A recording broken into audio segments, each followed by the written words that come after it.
Good afternoon and welcome to the RTS Young Technologist of the Year 2020. I'm Abadesi Osunsade and I am delighted to be hosting this year's award ceremony. As someone who is a keen technology journalist with my own techish podcast, that's what you search for, by the way, techish, I follow the changing world of our industry with interest and also a certain amount of wonderment. Despite the fact that I myself have worked in tech for over a decade now, I know just how hard it is to break into this industry as a young person, let alone achieve a certain level of success like the young people today who will be receiving awards. Let's face it, schools and universities are still playing a lot of catch up to get individuals prepared for the ups and downs and hurdles of the technology sector. So it's absolutely incredible to think what these folks have achieved. This award, the RTS Young Technologist of the Year, is presented annually in memory of A.M. Beresford Cook, a distinguished engineer who contributed much to the development of British broadcasting technology through his work on towers and masts for VHF and UHF transmission. The award celebrates an outstanding technologist or engineer of the future and is presented to an impressive individual in the early stages of their career across broadcast or its related industries. We will also be presenting the Coffey Award for Excellence in Technology, which is the runner-up to the main award. The judging process is rigorous, with the jury panel drawn from across the industry, from media, content creation, management, and delivery. It is a three-stage process, finishing with in-person interviews, which this year, of course, were on Zoom. We will be hearing from members of the jury, from the winners' managers who supported their entries, and of course, from the winners themselves. And we hope that this ceremony will encourage many other impressive young engineers and technologists to apply next year. Look out for the call for entries on the RTS website around Easter time. But before we announce the winner, we have some words from jury member Lucy O'Brien. Lucy is from ITN. As an engineer, she has worked at Sky, the BBC, CBS, and Arqiva before becoming ITN's head of field operations. Lucy. Thank you, Abadesi. Hello, everyone. I thought I'd share with you my journey into broadcast engineering and why I therefore think it's so important that we give people the opportunity to see what a great industry this is to work in and why there's a way more to it than presenters and journalists. When I was 12, my all-girls school had a great initiative, which was Take Your Daughters to Work Day. At the time, we all just thought it was a great way not to be in school for a day. However, when I look back, it really must have been the vision of our careers teacher in order to help us girls see the world of work and what it had to offer. I was especially lucky. This day turned into a few, and my dad took me to a muddy field in Normandy, where I spent my days running cables in mud and putting together edit suites in porter cabins for a foreign news broadcaster, all in the run-up to their coverage of the D-Day landing commemoration. I was hooked. From then on, I rarely, if ever, faltered from my decision to be a broadcast engineer. Many years on, I've been fortunate enough to have worked at Wimbledon, for the Rugby World Cup in New Zealand and London, at the World Relay Championships in Yokohama, BBC Playout, making sure EastEnders was perfect. I was part of the team who turned British Eurosport into an HD service. I've been an engineering project manager on BBC Scotland's move to its current home, Pacific Quay from central Glasgow, and an engineering PM for Sky when they built 14 news gathering vehicles for Sky Germany. And now I am the head of field operations for ITN. My day-to-day job now includes managing a team of people who facilitate news gathering and presentation for ITV, Channel 4 and Channel 5 News. And we cover the length and breadth of the UK and almost anywhere else in the world the newsrooms decide they'd like to go. My point in all of this is that had I not been given the opportunity to see the options, I may not have done any of it. Getting people into the engineering side of television isn't easy. But my world is such an integral part of broadcasting balancing act that it's important that all broadcasters continue to encourage people to give it a go and see what it can offer in terms of career choice. ITN has a history of bringing in apprentices who are trained in the newsrooms and studios, which has been going on for a number of years now. Tom Bradbury, for example, is ITV's News at 10 anchor, and he started as an apprentice 30 years ago. However, there haven't been any engineering apprentices, or at least not one for a really long time. I had been fortunate enough when I was at university to work as a technical director during my third year, and it cemented my plans. And I've no doubt that this placement year also gave me the advantage over the next person when applying for a BBC graduate programme. Therefore, I was keen to try and start something similar at ITN within the technology department.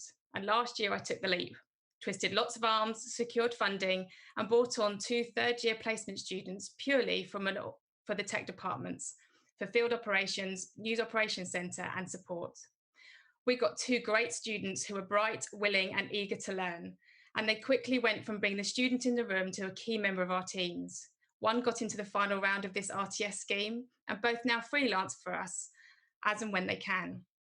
Whilst with us, these trainees got to work on endless Brexit coverage at Westminster, ITV's general election programme, Downing Street Live's political conferences, as well as dealing with the day-to-day news and support, and no doubt plugging a few air gaps between headphones and the jack. The other great part of this scheme was that they brought with them fresh ideas and knowledge of some IP technology that we're now moving towards. All in all, it was a win on both sides, and it helped them both to see that broadcasting differently, and I hope that it assists with deciding what to do after university. This was my first year being a judge at the RTS Young Technologist scheme, and it has been great. Reading the applications was fascinating and inspiring. All the candidates had great attributes, so well done to all. I really hope I can be involved again in the future. Thank you. Back to you, Abadesi. Thank you, Lucy. Really appreciate that. It's incredible to hear again of the power of placements and apprenticeships. I do hope we see more and more broadcasters and media companies opening up opportunities for young people to really get a taste for the industry and also prove their abilities. Okay, so our first award tonight, the Coffey Award for Excellence in Technology, goes to an alumnus of the BBC Broadcast Engineering Apprentice Scheme, Arran Paul. Arran stayed on after his degree at the BBC, working for news. Every application for this award has to be backed up by a manager reference. And now, Arran's manager, Krystel, who is the senior broadcast journalist, deployments for news gathering resources at BBC News, explains why he supported Arran's entry. Chris? Thank you, Abadesi. As you said, these awards celebrate an outstanding technologist or engineer of the future, and someone that has an excellent interest in technology. Well, Arran Paul certainly fits that. The Location Facilities Department of News Gathering is always a popular posting for apprentices and graduates, partly because the work is varied, and for some, field work is very interesting, like Lucy just explained. An occasional high levels of responsibility, which is more commonly known as being dropped in it. Arran came through our department in late 2018 at the height of the Brexit story and spent a lot of time out in the cold and mud down at Westminster. He very quickly immersed himself in all aspects of location work, and I heard nothing but good reports from all these peers, all my other staff members, that said, this boy's good, this boy's good. And he became a very useful addition when our staffing was tight and when things really started to break down there. He contacted me late last year after he'd moved on to ask if he could come back and complete his final year project. And I had no hesitation at all. We spoke about a number of subjects to research, and NDI over BBC infrastructure was an area that needed some looking at. Now, NDI is an incredible potential for remote working and for location facilities, but because of the very busy 2018-29 in the news world, nothing much had progressed with our department as to looking at it. So I asked Arran to look, and he took this on with great enthusiasm. I teamed him up with another very good engineer as his mentor and managed to find some finance for a suitable PC to run the software on. Then COVID struck. But undeterred, Arran overcame this and produced a very, very promising report. I asked him also to work with another engineer who is knows a bit more about NDI in providing some technical effort for the Springwatch program. This was actually a master stroke because Arran really took an active role in helping deliver the support that technically complex program to get on air. Anyway, I'm now very pleased to say Arran has now joined my department as a permanent and thoroughly welcome member of staff. And in these COVID times, it's good news to hear that the BBC Apprentice Scheme and Graduate Masters Trainee Scheme continues. And today, 12 new apprentices and 8 graduates have had their inductions. And the recruitment for next year will be open in late autumn or early next year. So back to you, Abadesi. Thank you, Chris. How incredible to turn an apprenticeship into a permanent role at the BBC. I hope all the young people out there are inspired by Arran's story and will apply the same level of enthusiasm if they're given the opportunity to shine. The jury's citation for this award is impressive. Arran made an impact both in the written application and at the interview. He is an intelligent, bright, and enthusiastic individual with an obvious passion for making a mark on the industry. His understanding of the future technologies was striking, and he has an ability to respond to questioning both at a top-end level and driving down into the details. The Coffey Award for Excellence in Technology goes to Arran Paul. Arran, I believe you even have a certificate there. I do indeed, yes. It's here. Thank you very much, Abadesi. So thank you. I would like to first take this opportunity to thank Terry Marsh and the other members of her jury panel for selecting me to be the recipient of the Coffey Award for Technology Excellence. I feel very fortunate to have received this award in recognition of the work I completed earlier in the year working on BBC Springwatch and for the research I conducted whilst working towards my final degree project as part of the BBC Broadcast Engineering Apprenticeship Scheme. My research encompassed the emerging video over IP technology, NDI, and how it could be used effectively by BBC News Gathering. I then went on to work with the team on producing BBC Springwatch 2020 to deliver the programme using an NDI cloud platform. This facilitated both social distancing and remote working due to the COVID-19 pandemic situation.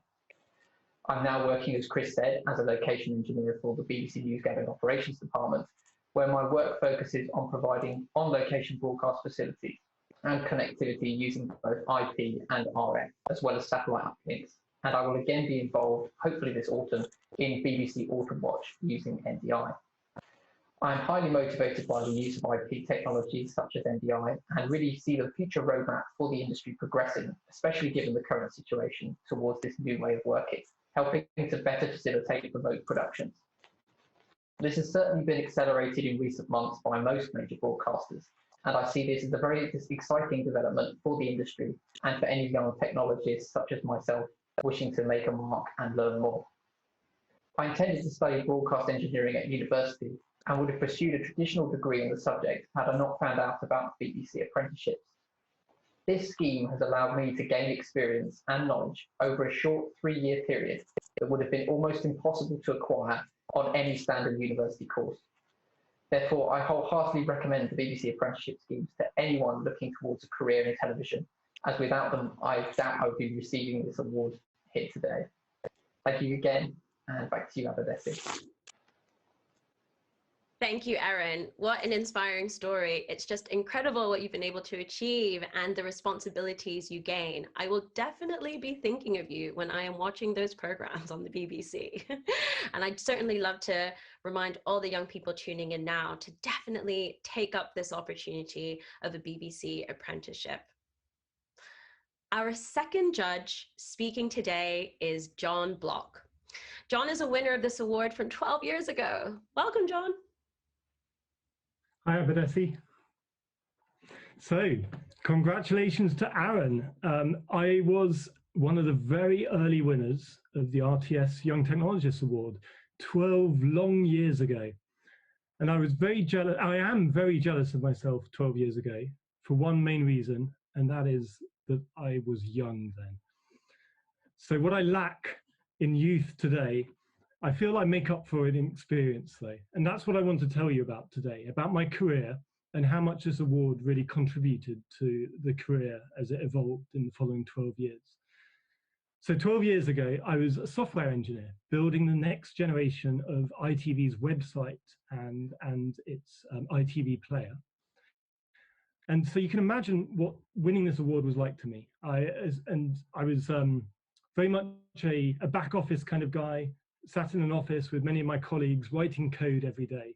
And then suddenly I was winning an award and getting to go to IBC for the first time. I'd never even been to a small conference before in my life. And there I was at IBC with all, I don't know, 4,000 or 5,000 exhibitors, exploring the stands, looking at everything from different types of CGI software to studio lighting, cabling, rigs, booms, segways with Steadicams. And I was meeting lots of people from all sorts of different areas of the industry, going to conference sessions, learning about the important strategic concepts of the day. It was absolutely eye-opening for me. And with open eyes, I returned to ITV. And in the coming weeks, I told my colleagues about it, but very importantly, the RTS asked me to present at an RTS evening event. And this was a very nerve-wracking experience for me. It was my first time ever presenting in front of people. But it was a very important experience for me, and it helped, you know, unknown at the time, but it helped shape my future career. And I'll get onto that in a moment. But anyway, I returned to ITV with all of these new ideas, very much my eyes opened. And I was coming up with lots of ideas, presenting them to my various managers and colleagues at ITV. And within a year, I'd moved on to work in product innovation. And product innovation in online, it's all about creating new things, new concepts. So this was in 2009 or so. And so I created the first Twitter account. I got very excited when ITV Football got to 10 followers. I knew I was onto a thing then. I should have backed them maybe with some shareholding. That would have been a good idea. I was involved with product managing the first ever smartphone app for ITV for the 2010 World Cup. And slowly, I began to shift my focus more in this product innovation role towards advertising, because of course, ITV is a commercial broadcaster and advertising is very important to them. I began making new forms of advertising, both on mobile and interactive VOD or video on demand. And at this stage, the commercial team found out about the work I was doing, and they asked me to go out with them and begin presenting at agencies, advertising agencies. And so this was actually my second foray into public speaking. So my first foray was with the RTS straight after this award. And I then started going out to agencies. I really took to it. I absolutely loved it, and became quite accomplished at it. So much so that my boss, who's still at ITV, Simon Dalglish, he used to refer to me as the acceptable face of geek. My wife definitely agrees that I'm a geek, but she definitely says that I'm not acceptable. But the jury's still out. And there I was at ITV for 8 years in total, so 7 years after this award, moved around various different areas of the business, gained a lot of experience. And then with this experience in innovation, technology and advertising, I moved to the ad tech sector, moved across to a US-based company called Videology. And they were building a technology platform that was designed at getting TV ads, both online and in broadcasts, to the right ads to the right people at the right time. So all about addressable advertising. And I stayed there for quite a few years, continuing to learn, growing in my management responsibilities, learning about business. After a few years, I then moved into another ad tech company called Captify, that works in the display and search space.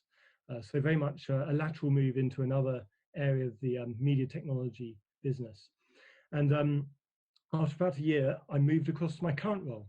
So I'm now the Chief Product Officer, sounds important, hey, of a company called View. You probably won't recognize that name, but you will recognize their primary investors, JC&Co, or I hope you recognize them. As you walk around London, I know not many of us are doing that these days, but if you walk around London, you'll see on the bus shelters with all the digital signage, you'll see the name JC&Co. They're a very large global out-of-home advertising company. And View, their digital subsidiary, is focused on digitizing the buying and selling of outdoor advertising. So that's where I am now. I manage a team of about 25 people, mainly product managers and product implementation consultants. And now, you know, my role at View is we guide the engineering team. So I'm no longer a software engineer, but instead I'm helping, and my team are helping to direct the software engineering team as we build the future of out-of-home advertising. So there's my career in a nutshell. And I really actually think that this award did so much to catalyze that change and advancement in my career. And that's why I'm so excited for the winners and the finalists today, because they'll get so much out of this. The award gave me confidence. I mean, gave me confidence in public speaking. It helped me build my network and meet people outside of my immediate area of the industry. And most importantly, it opened my eyes to the opportunities in the media world. So I'd like to congratulate all of the finalists today, and Arran, of course. And that's about it for me. So back to you, Abadesi. Thank you so much, John. Wow, from Young Technologist of the Year to Chief Product Officer in about a decade, I'd say that's pretty good trajectory.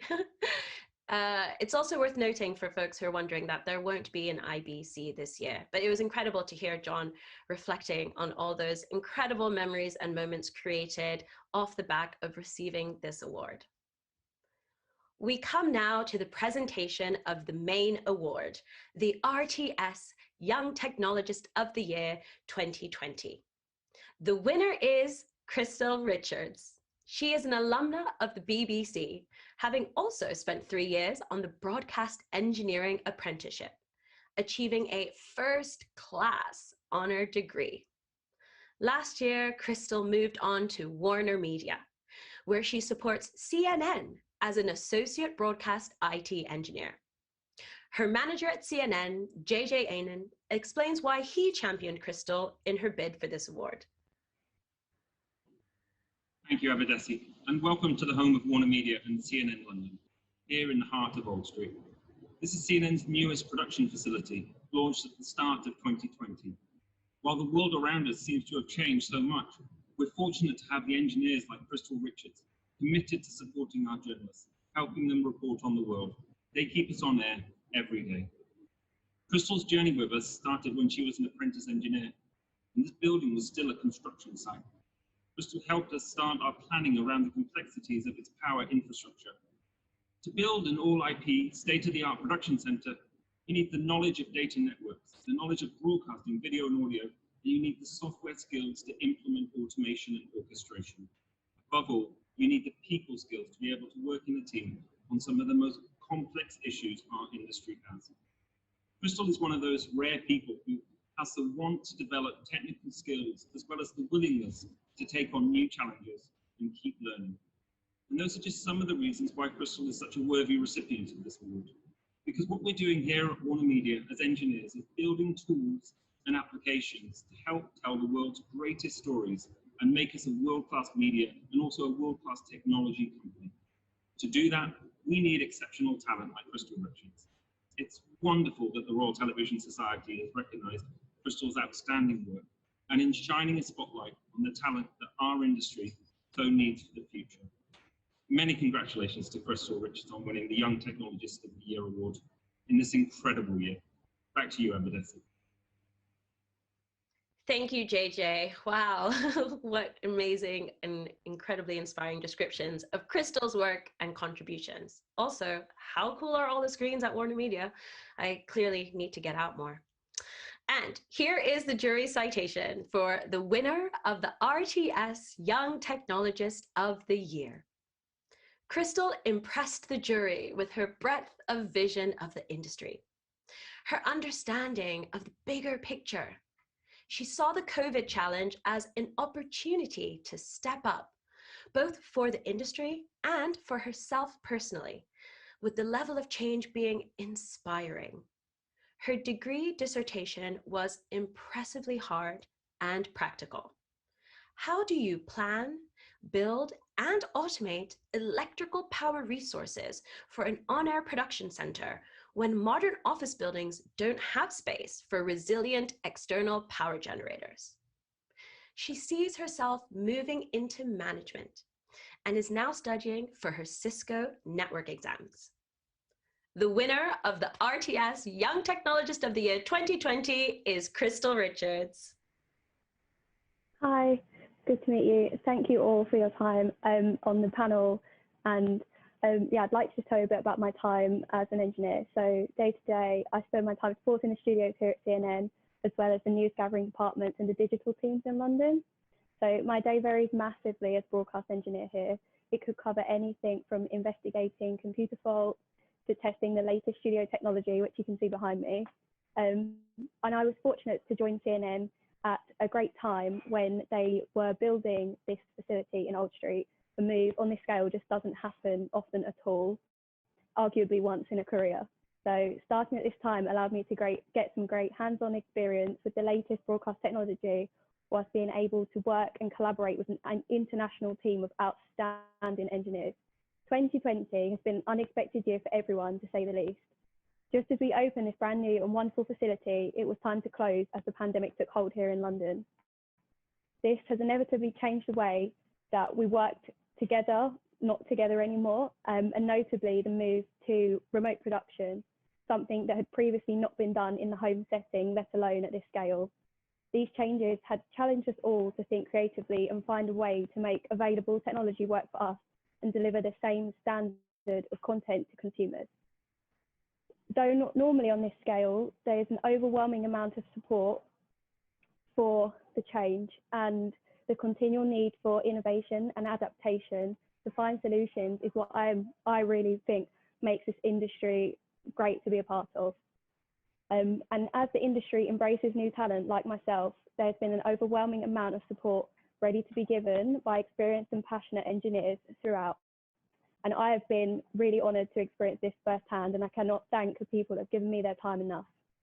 I believe it's important to continue to share my journey, as it could encourage others to have the confidence and ambition to become future technologists and follow a path similar to myself. So I'd like to take some time to thank Hugh from the BBC, as I'm sure many of you know him, for his work championing apprenticeships, and congratulate him on helping hundreds of people like myself become the next generation of successful broadcast engineers and operators. And also my thanks to Royal Television Society and all the judging panel for giving this platform to celebrate new talent like myself starting out in their career. Thank you. Thank you, Krystel, and congratulations to the RTS's Young Technologist of the Year 2020. It's just incredible to think of how these two young people, Arran and Krystel, took something as challenging as the pandemic and turned it into an opportunity to challenge themselves, to grow and to learn with an unwavering level of enthusiasm. Truly, the future is bright if this is a reflection of what future leadership looks like. Well, we've just heard from two outstanding technologists of the future. I would like to thank the dedicated jurors, the supportive managers, and the impressive winners, an excellent representation of our industry. And thank you too for watching this streamed award ceremony, a first for this award. It's my duty to thank you on behalf of the Royal Television Society, to offer you a vote of thanks for guiding us through a ceremony with such aplomb. I'm Terry Marsh, the chair of the jury for the Royal Television Society's Young Technologist of the Year 2020. I would like to add my thanks to all the jurors, especially those who have spoken today. They have given so freely of their time to sift through the entries and then interview the finalists. Thanks as well to those managers who supported their young staff in their applications and gave very full and helpful references. Many, many congratulations to Arran and Krystel for their success in the industry so far. We know they will go on to greater things. So please look out for the launch of the RTS Young Technologist of the Year 2021, which should be on the RTS website by Easter. and then encourage the up-and-coming stars of tomorrow to apply. Finally, a major thank you again to you, Abadesi. It was a pleasure to have you as the host of this unique ceremony, and we will all look out for your podcast, Techish. It's about the intersection of tech, pop culture, and life. Excellent listening. Thank you again, Abadesi. A pleasure, an absolute pleasure. So congratulations again to our worthy winners, and thank you all for viewing. Goodbye.